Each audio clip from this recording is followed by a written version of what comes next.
महाराष्ट्र राज्य हिंदी साहित्य अकादमी के कार्यकारी अध्यक्ष अभिलाष अवस्थी ने गोरेगांव में धड़क कामगार यूनियन के प्रधान कार्यालय में धड़क कामगार यूनियन के संस्थापक महासचिव प्रख्यात श्रमिक नेता अभिजीत राणे से मुलाकात की।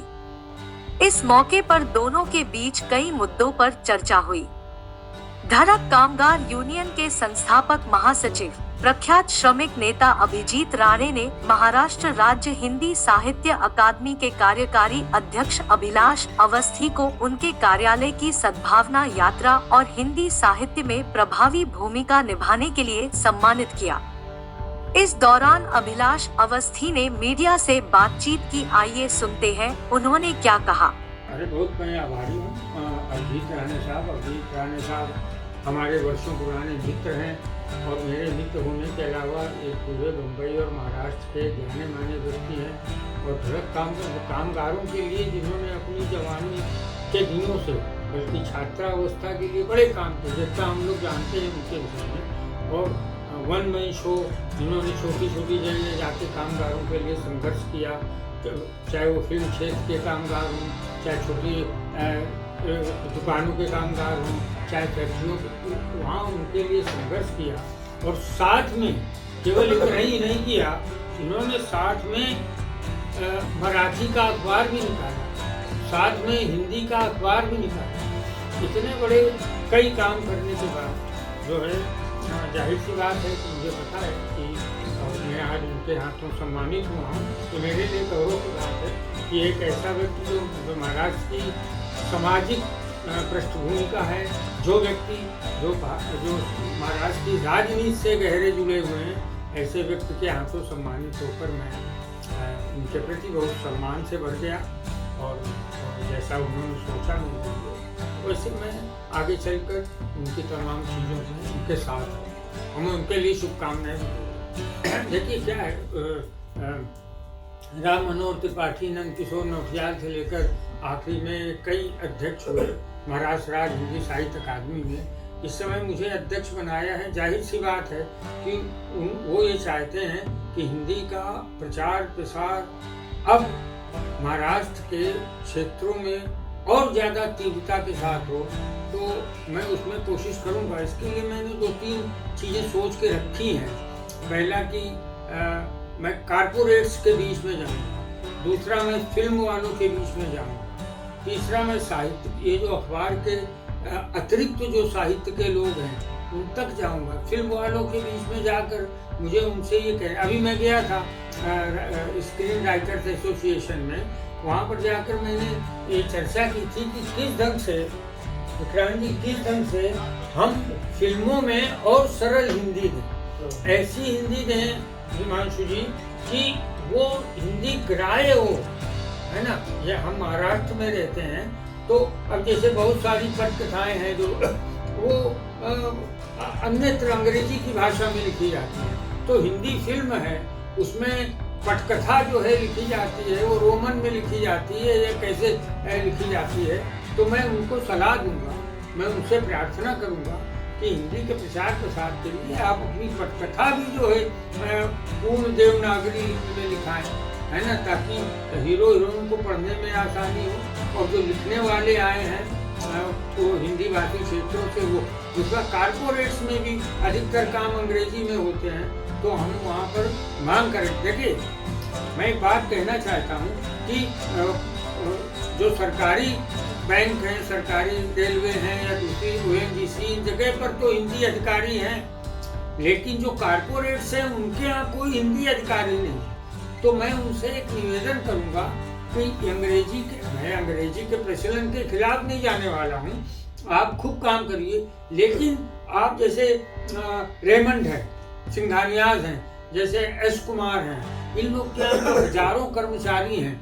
मेरी ये उनसे निवेदन रहेगा कि भाई आप अगर 4-5 हजार कर्मचारी हैं तो उनके साथ आप एक हिंदी अधिकारी भी नियुक्त करें, ताकि वो कम से कम सरल हिंदी में चीज़ों को प्रस्तुत कर सके। और दूसरा, जैसे हिंदी पखवाड़ा है अगले महीने 14 सितंबर से 30, तो ऐसे जो कारपोरेट जहाँ अंग्रेजी का बाहुल्य है, जहाँ पर अंग्रेजी से ही काम होता है, वो लोग भी इन 15 दिनों में हिंदी का थोड़ा बहुत काम कर सकें। इसके लिए मुझे किसी दूसरी भाषा का विरोध नहीं करना है।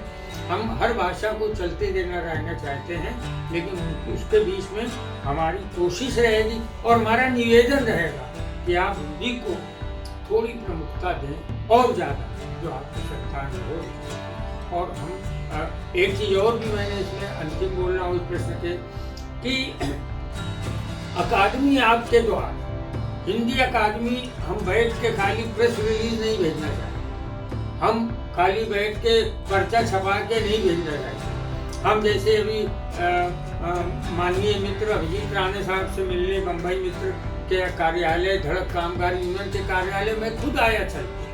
मैं फोन से भी बात कर चुका था, लेकिन मुझे यहाँ आना, मुझे और दूसरी जगह जाना, वहाँ जाकर मुझे ये पूछना है कि हम कैसे काम करें, जो आपके साथ मिलकर हम चल सकें और हिंदी को आगे बढ़ा सकें। तो हमारा दूसरी जगह कार्यालयों में जाएंगे, दूसरे कारपोरेट्स के कार्यालय जाएंगे, सरकारी कार्यालयों में जाएंगे और तमाम जैसे अभिजीत राणे जैसे युवा लोग हैं उनके साथ मिलकर हम अकादमी के काम को और आगे बढ़ाएंगे। नहीं, मैंने बताया, देखिए ऐसा है ना कि कहीं ये बात है कि कुछ जो कारपोरेट्स जो हैं, कुछ जो युवा हैं जो अंग्रेजी में उनकी काम करने की अपनी बाध्यताएं हैं, है ना।